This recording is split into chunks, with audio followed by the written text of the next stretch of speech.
하나님께서 우리에게 주시는 말씀은 구약성경 창세기 8장 20절부터 22절까지 구약 10쪽에 있습니다. 구약성경 10쪽 창세기 8장 20절부터 22절까지의 말씀, 우리 같이 세 절입니다. 짧은 구절이기 때문에 한 목소리 읽었으면 좋겠는데요. 함께 한 목소리로 하나님의 말씀을 봉독하겠습니다. 노아가 여호와께 제단을 쌓고 모든 정결한 짐승과 모든 정결한 새 중에서 제물을 취하여 번제로 제단에 드렸더니 여호와께서 그 향기를 받으시고 중심에 이르시되 내가 다시는 사람으로 말미암아 땅을 저주하지 아니하리니 이는 사람의 마음이 계획하는 바가 어려서부터 약함이라.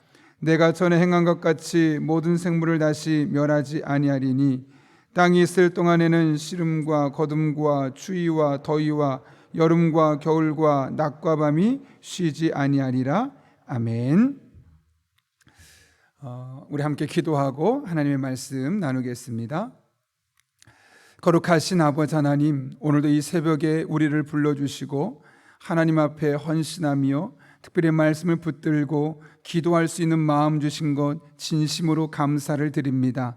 하나님께서 주신 마음이오니 이 마음이 식어지지 않게 하시고 더욱더 애타는 마음으로, 간절한 마음으로 하나님 앞에 기도하며 나아갈 때 하늘문을 여시고 우리 성도 개개인의 삶에 가장 알맞고 적합한 것으로 응답하시는 복된 새벽의 시간 되게 하여 주옵소서. 특별히 우리를 마음의 소원의 항구로 인도하신다고 말씀하셨는데 개개인의 정말 다양한 기도 제목을 하나님 앞에 적어서 예물과 함께 드린 손길들이 있습니다. 마음이 있는 곳에 하나님께서 재물이 있는 곳에 마음도 있다고 말씀하셨는데 그 마음을 일일이 기억해 주시옵고 그 기도를 소원의 항구로 인도하여 주셔서 응답을 경험하고 삶의 간증과 고백이 되고 그것이 믿음의 자산으로 날마다 쌓여질 수 있도록 은총 더하여 주옵소서. 이 새벽에도 우리 성도 한 분 한 분의 삶 가운데 함께 하시길 간절히 바라오며 예수님의 이름으로 기도하옵나이다. 아멘. 제가 여러분이 새벽에 조금 더 여러분이 많은 시간을 기도할 수 있도록 말씀을 전하는 시간을 좀 줄이려고 하고요. 그래서 적어도 끝나고 나서 10분 기도해서는 사실 기도가 잘 안 됩니다. 한 20분, 30분 해야지 조금 깊이 들어가서 하나님과 영적으로 소통하는 게 느껴지는 걸 여러분이 알 수 있을 겁니다. 그래서 기도를 좀 많이 하고 가면 좋겠고요. 오해하지 않으셨으면 좋겠는데요. 이 기도가 우리가 함께 통성으로 기도할 때 저는 앞에서 인도하다 보니까 좀 크게 합니다. 왜냐하면 여러분들이 함께 마음껏 소리내어서 기도하라고. 그런데 그러다 보면 또 여러분들은 저보다 더 옆에 밀접하게 붙어 있다 보면 여러분의 소리가 커지면 나는 좋을 수 있는데 옆에 사람한테는 또 방해가 될 수 있습니다. 그래서 공동체는 함께 기도할 수 있는 그런 공동체이기 때문에 내 기도가 하나님께 들려지고 또 내 귀에 들려지는 건 좋지만 혹시 내 기도가 다른 사람에게 방해가 되어서 다른 사람이 기도하는데 어렵진 않을까라는 부분도 함께 염두에 두면서 우리 함께 기도하는 것이 필요한 것 같습니다. 저도 수십 년 동안 기도해 오면서 또 방언으로 기도하고 크게도 기도해보고 작게도 기도해봤지만 다 그런 기도를 하나님이 받으신다는 것을 여러 가지 사례를 통해 깨닫게 됩니다. 아무쪼록 우리가 이 새벽 기도뿐만 기간뿐만 아니라 다를 때도 우리 성도들과 함께 그렇게 기도하면 좋겠고요. 정말 개인적으로 더 크고 간절한 마음을 기도하고 싶으신 분들은 한 20-30분 지난 후에 많은 성도님들과 좀 많이 나가고 난 뒤에 집중적으로 기도하는 것도 괜찮겠다라는 생각을 하게 됩니다. 이해하셨죠? 예, 감사합니다. 저희 아버지는 신앙생활을 꽤 늦게 하셨습니다. 57, 8쯤에 시작을 하셨는데요. 늦게 시작했음에도 불구하고 이렇게 안수집사로서 신앙생활을 마무리할 수 있었는데 저희 아버지가 그렇게 되기까지 인생에 몇 가지 사건들이 있었습니다. 원래 저희 아버지는 20대 초반 21살에 이미 서리집사로 임명받을 정도로 청년 시절에 정말 믿음이 좋았던 분이셨습니다. 그런데 군대를 가고 나서부터 왠지 신앙이 잃기 시작했고, 그러면서 이제 58세, 7세 될 때까지는 계속 교회를 안 다녔던 거죠. 거의 한 30몇 년을 교회를 안 다녔었는데, 저희 아버지께서 갑자기 이 교회를 다니게 됐고, 또 제가 신학을 하게 되면서 교회를 다니게 되고, 그 위에 신앙이 조금씩 깊어질 수 있었던 이유는 제가 얘기했던 것처럼 크게는 한 두세 가지 사건 때문에 그러는데요. 한 번은 아버지께서 교인들과 함께 이제 아버지 봉고차를 가지고 이제 운전을 하고 계셨습니다. 운전을 하다가 사고가 났는데 차가 전복이 돼 버린 겁니다. 봉고차를 타고 가다 전복이 되었으니 완전 대형 사고죠. 차를 폐차했습니다. 그런데 신기한 것은 아무도 잠깐의 타박상에는 한 사람도 다치지 않았다는 거죠. 그래서 저희 아버지가 그때 그런 얘기를 하셨습니다. 신기하다고. 아니, 차가 이 정도로 파손되어서 폐차할 정도 되면 분명히 다친 사람이 많아야 되는데, 잠깐 멍든 정도로 한 8분 정도 9분 정도 타셨는데 멍든 정도만 다치고 아무도 다치지 않았다는 거죠.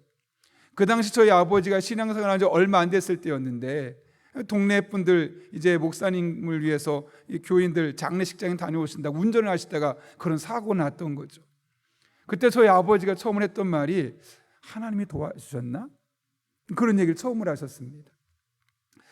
그렇게 어쩌면 큰 사고를 통해서 이 사고의 원인, 또 내가 이런 어려움 가운데 나를 지켜주는 누군가 있겠구나라는 것을 처음으로 인식하게 되었던 거죠. 그리고 나서 몇 년 뒤에 또 한 번의 큰 사고가 있었는데, 삼거리에서 옆을 보다가 없어서 좌회전을 하는데 갑자기 즉석 차가 와서 받는 바람에 이 갈비뼈가 이 살을 뚫고 받기까지 나왔습니다. 큰 사고였죠. 그래서 천안에 있는 단국대학교 병원에 이제 응급실에 가게 되고 또 큰 수술을 하게 되고, 제가 이제 그때 병문안도 가게 되었던 거죠. 그때 저희 아버지께서 병원에 계시면서 똑같은 말 하시는 겁니다. 하나님이 도와주신 것 같다고. 그러면서 저한테 한 가지 부탁하면서 병원에 오래 있을 것 같으니까 성경책 한 권만 사다 달라. 그동안 성경을 읽어보지도 않았던 분이신데 성경을 하나 사다 달라고 해서 제가 통독용 왕글자 성경이라고 있습니다. 그냥 글자만 크게 나와 있는 그런 성경이 있어서 일부러 그 성경책을 갖다 사다 드렸는데 한 달 정도 입원하는 가운데 성경을 일독을 해버리신 겁니다. 그러면서 하나님께 대한 믿음이 조금 더 한 단계 나아가게 되었고, 그런 과정을 통해서 그분의 신앙, 50대 후반의 신앙생활을 시작했는데 그래도 안수집사로서 은혜로 잘 신앙생활을 마무리할 수 있었죠.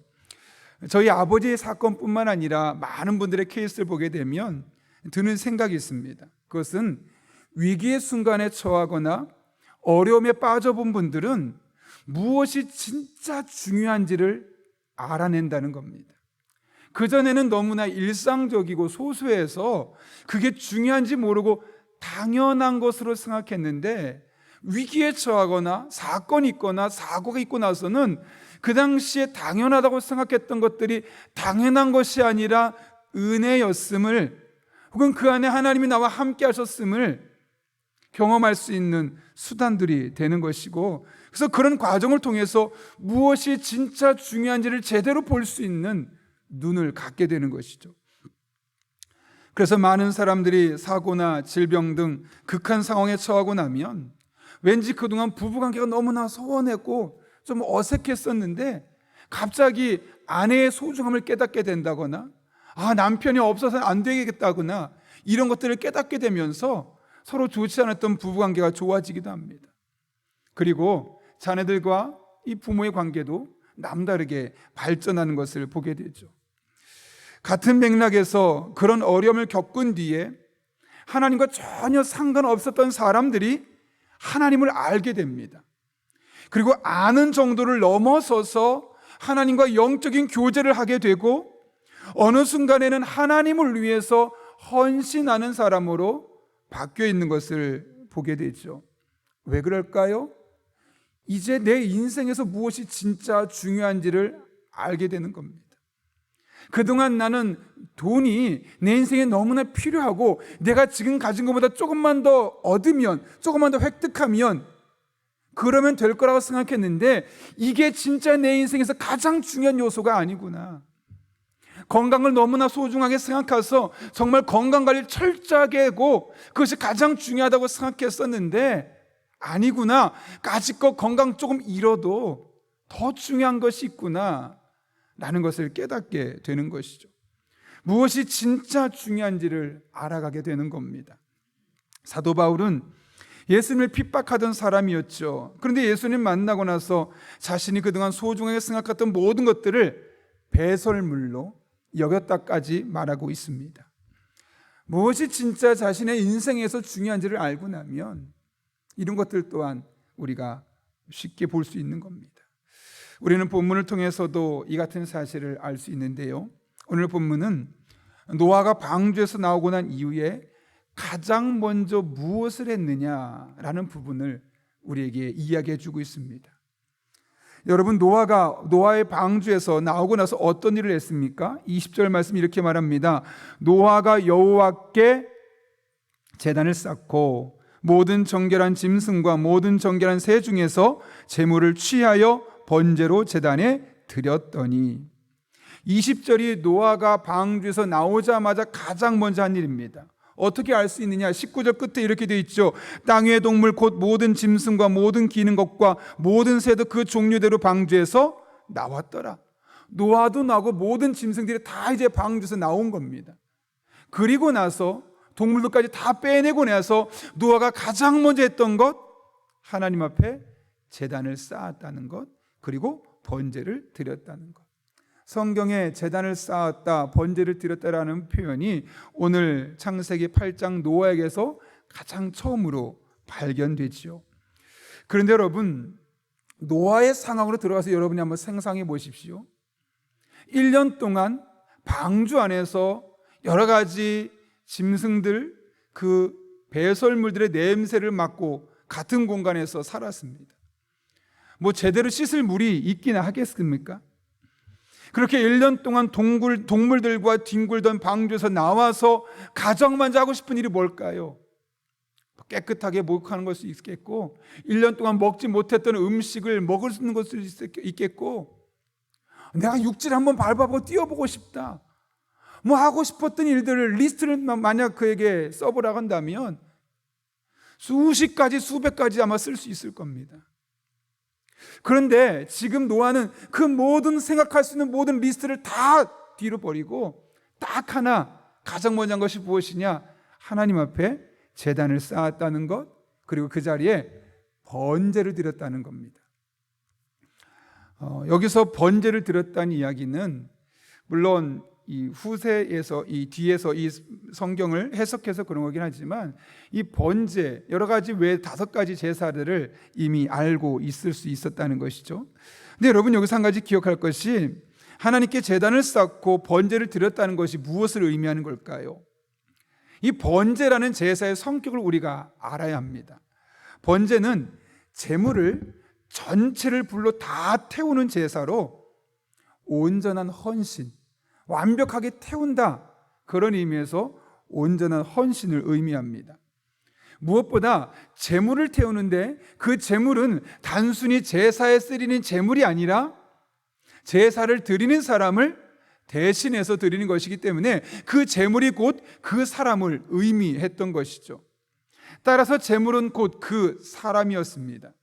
그러므로 여러분, 노아가 하나님 앞에 번제를 드렸다는 것은 하나님 앞에 나를 드리겠다, 내 삶을 바치겠다라는 것과 같은 맥락인 거죠. 그런 맥락에서 노아의 번제는 마치 삼손이 나실인으로서 자신의 삶을 드리고 헌신하고 일평생을 나실인으로서 거룩하게 구별된 삶을 사는 것과 다르지 않습니다. 노아도 마찬가지죠. 단순히 번제라는 제사 한번 딱 드리고 끝난 것이 아니라 그 안에 내 인생 하나님께 바치겠습니다. 내가 지금부터 하나님 앞에 구별된 삶을 살아가겠습니다. 내 인생을 맡기겠습니다. 이제 내 남은 인생 하나님을 위해서 살겠습니다. 그런 믿음의 고백 아니겠습니까? 어떻게 이런 생각할 수 있었을까요? 여러분, 노아가 홍수로 수많은 사람이 죽어가는 것을 보지 않았겠습니까? 홍수가 일어날 때 방주 안에 있고 밖에서 수많은 사람들의 비명소리가 들렸을 겁니다. 그 비명소리를 들으면서 노아가 무엇을 생각했을까요? 어떤 생각을 했겠습니까? 방주 안에서 사람의 생명이라는 것이 안개와 같고, 내가 더 살겠다고 몸부림치고 내가 잘 살아보겠다고 노력하는 게 한순간에 불거품이 될 수 있겠구나 라는 생각하지 않았겠습니까? 노아의 가족에 비하면 분명히 그때 죽었던 수많은 사람들 중에 더 건강한 사람도 있었을 것이고, 더 능력 있는 사람도 있었을 것이고, 더 신체적으로 튼튼한 사람도 있었을 겁니다. 리더십이 있어서 따르는 사람이 많은 사람도 있었을 겁니다. 어쩌면 노아가 생전에 부러워할 만한 조건을 갖춘 사람이 많이 있었겠죠. 그런데 그들의 인생이 한순간에 홍수에 다 휩쓸려가면서 끝나버리는 것을 노아가 보는 겁니다.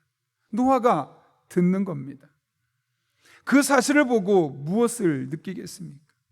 사람의 생명, 안개와 같고, 더 살고 싶다고 더 살 수 있는 것도 아니고, 생명을 위해서 인간이 할 수 있는 것은 한계가 있구나. 그리고 오히려 생명은 하나님께 속해 있는 거구나. 하나님이 건져주시려고 하면 우리 같은 사람도 이렇게 살려주시는 거고, 하나님이 내치시면 우리가 보기에 유능하고 우리가 보기에 부러울 만한 사람들도 한순간에 다 쓸려가서 세상 끝날 수 있는 거구나. 생명의 주관 되신 하나님을 깨닫게 되고, 내 목숨, 내가 그냥 앞으로 몇십 년 사는 것이 중요한 것이 아니라 하나님 앞에 어떻게 사는 것이 훨씬 중요하구나라는 것을 깨닫게 된 것이죠.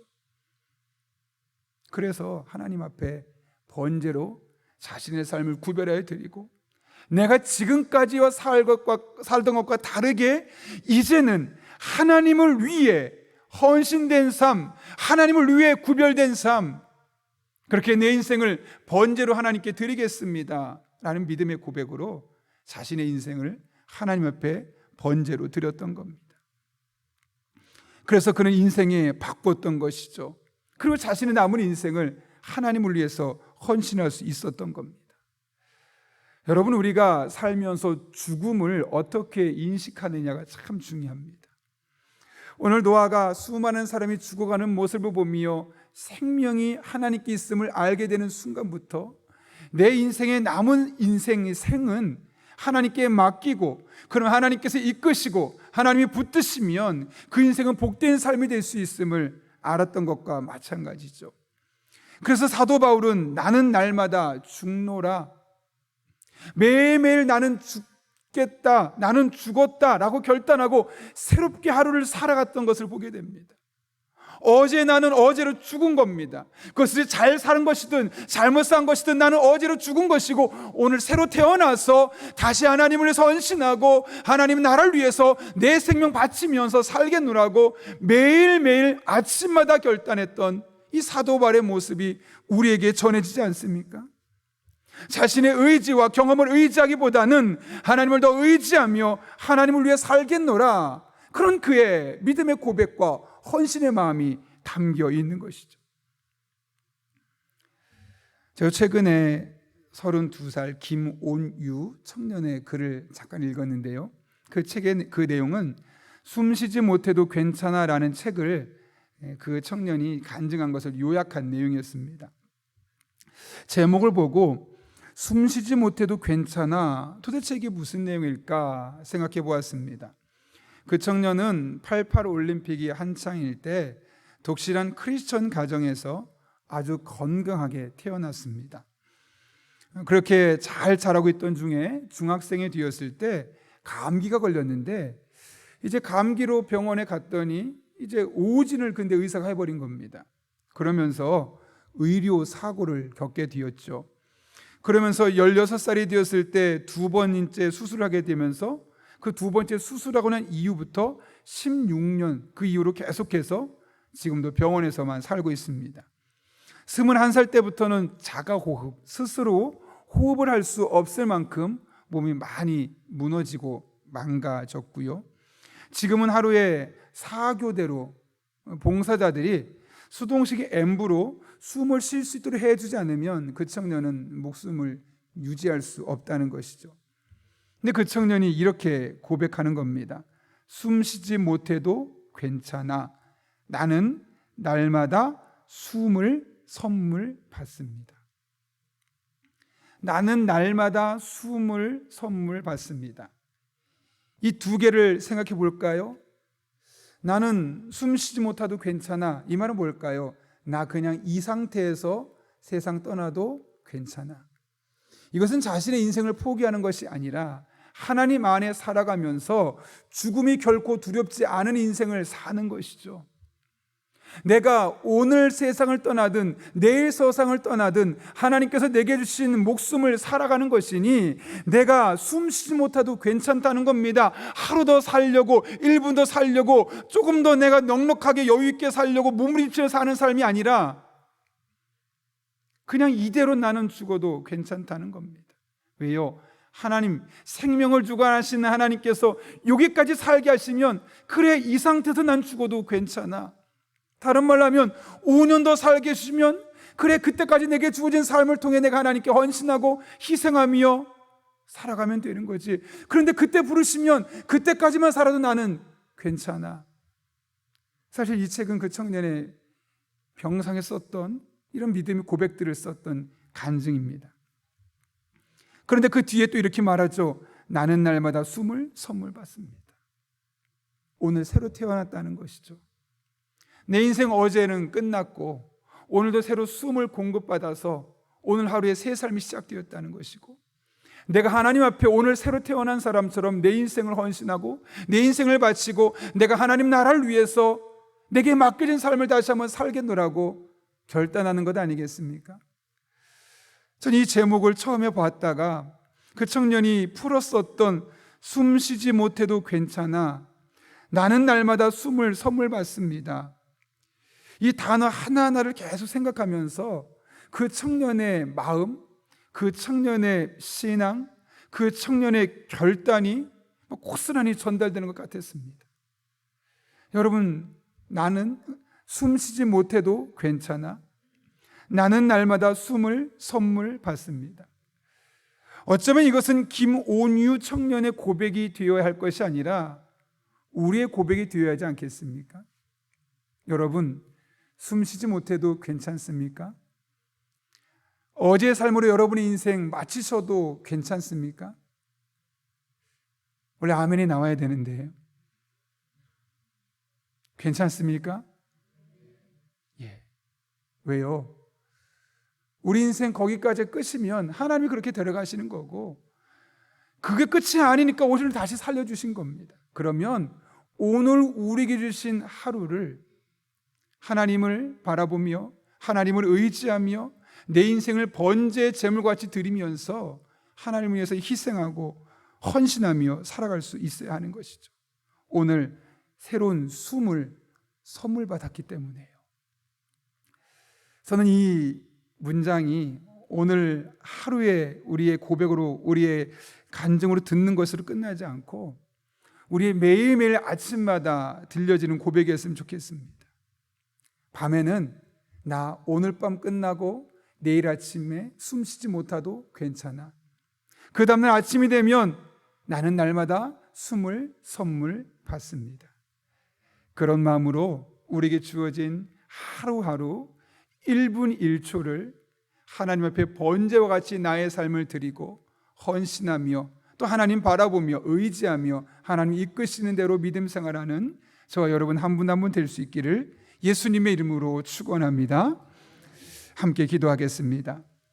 거룩하신 아버지 하나님, 오늘 노아의 번제를 통해 노아가 가장 중요하게 생각한 것이 하나님과의 관계였고, 그 속에서 자신의 삶을 헌신하고 자신의 삶을 바친 것을 보게 됩니다. 우리 또한 오늘 하루를 시작하며 어제 한 날을 떠올리며 어제의 삶으로 숨 쉬지 못해도 괜찮다고, 오늘 새로운 술물 선물 받은 자로서 우리에게 주어진 하루를 노아가 하나님께 바쳤던 하루처럼 살아갈 수 있는 주의 종들 되게 하여 주옵소서. 우리 인생을 번제로 드리게 하여 주시고, 그렇게 하나님 나라를 위해 헌신하고 수고할 때 우리를 통해 역사하신 하나님의 임재가 나에게, 우리 가정 한 사람 한 사람에게, 또 우리 믿음의 식구들에게 함께 간증될 수 있도록 주님 은혜 위에 은혜를 더하여 주옵소서. 예수님의 이름으로 기도하옵나이다. 아멘. 우리 함께 주님 다시 오시